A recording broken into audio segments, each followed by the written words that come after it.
Haverim, par le mérite de Rabbi Nachman Meuma, la Torah 68, toutes les âmes aspirent à l'argent et le convoitent. Mais ce n'est pas seulement l'argent qu'elles désirent et qu'elles aiment, car même lorsqu'un homme qui possède de l'argent, justement du fait qu'il possède de l'argent, cela sera en général un objet d'attirance et d'amour de la part des gens, comme nous pouvons le constater concrètement, et comme il est écrit, nombreux sont les amis du riche.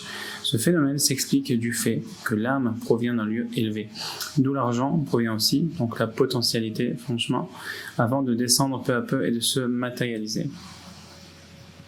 L'un dans celui qui utilise la potentialité, et l'autre qui est l'objet de la potentialité.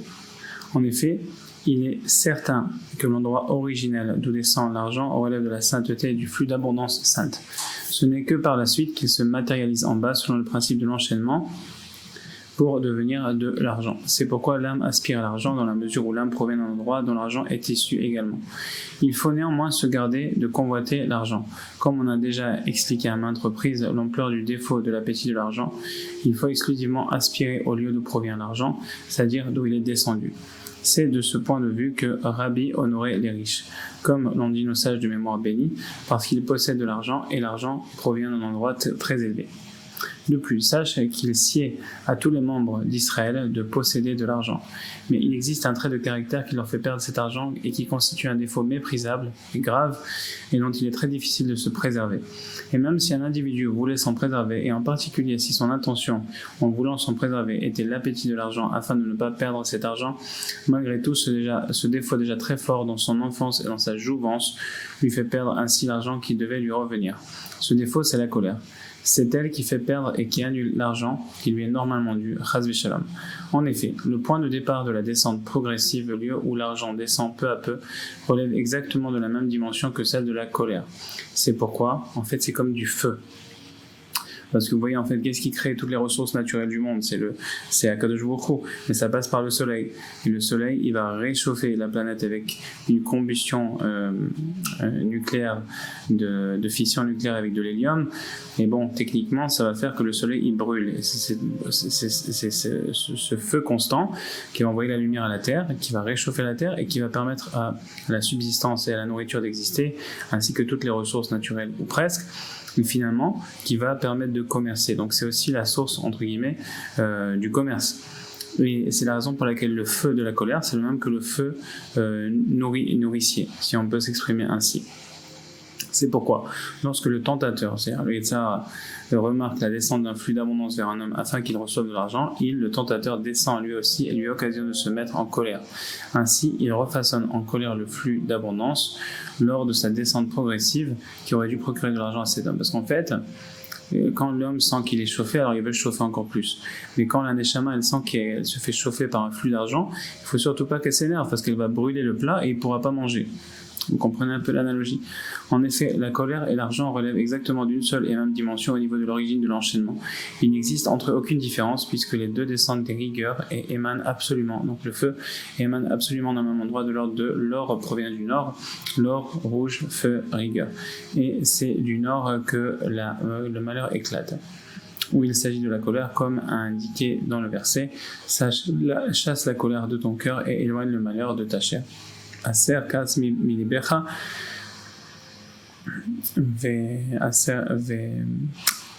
aser ra'a mibsarecha, si je ne me trompe pas.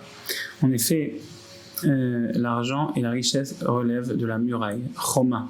Comme il est dit, la fortune est une place forte pour le riche, une muraille élevée. Aussi, la colère représente une dégradation de la muraille, comme l'indique le verset, une ville démantelée sans rempart, tel est l'homme dont le tempérament ne connaît point de frein.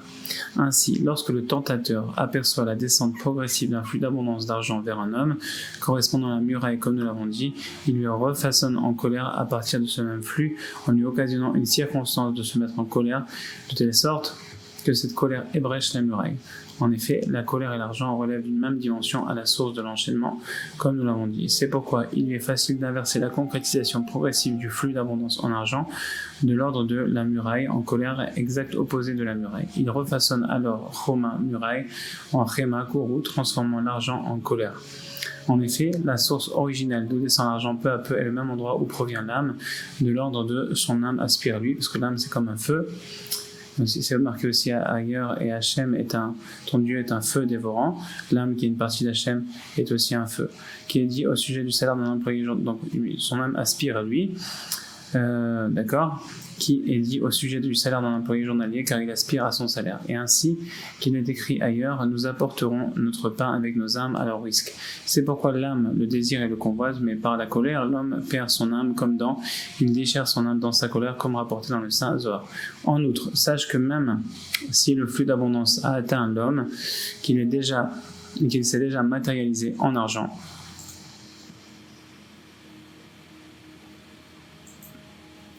et que l'homme possède à présent l'argent, correspondant à la muraille, comme nous l'avons dit. En dépit de tout cela, le tentateur l'incite parfois à une colère si forte qu'elle en vient à lui faire perdre jusqu'à l'argent qu'il a déjà acquis. Certes, il aurait été plus normal qu'il lui soit dorénavant impossible de lui faire perdre cet argent au moyen de la colère, puisque le flux d'abondance est déjà descendu en se matérialisant en argent. Ce flux n'aurait alors plus de possibilité de se transformer en colère, et au contraire, il aurait été normal que cet argent déjà en sa possession, de l'ordre de la muraille, puisse le protéger, de sorte qu'il ne soit plus perdu par une quelconque colère à l'inverse à celle de la muraille. En dépit de tout cela, le tentateur possède le pouvoir de prendre le dessus sur l'homme au moyen d'une colère si forte qu'il en perdra même l'argent qu'il a déjà acquis. Donc là, en fait, c'est comme une bombe. Et si on veut faire une analogie, c'est comme un petit peu des bombes traditionnelles qui vont faire des relations intramoléculaires entre les molécules, d'accord, des relations chimiques.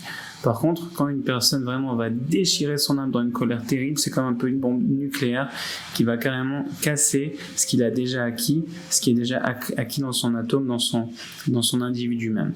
En effet, lorsque l'argent descend vers l'homme, il relève de la catégorie Dieu, pourvoit à la nourriture terrestre de ceux qui le craignent, mais celui-ci, le tentateur, le transforme en colère, le refaçonnant en l'homme déchire, torrève son âme dans sa colère comme s'il était plus haut. Que l'Éternel nous protège et nous délivre de cet ignoble défaut.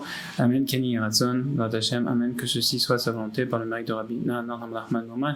C'était pour la Leilou Nishmat de Alain Avraham Ben Frecha, pour le Chinuch Tov de Nathan Eliyahu Shimon Ben Esther Shira, pour la Refoua Shtema de Michael Ben Chaya Levana, Esther Shira Bat Sultan Amalka, Chaim Yosef David Ben Chaya Levana, pour la Parnassa Bezrat Hashem, sans aucune méniote de tout l'âme Israël. Poter et Tedecha Ubazbia, Lechol Chayratzon, B'zchut Kol Tzadikim, Verabina, Nachman Meuman.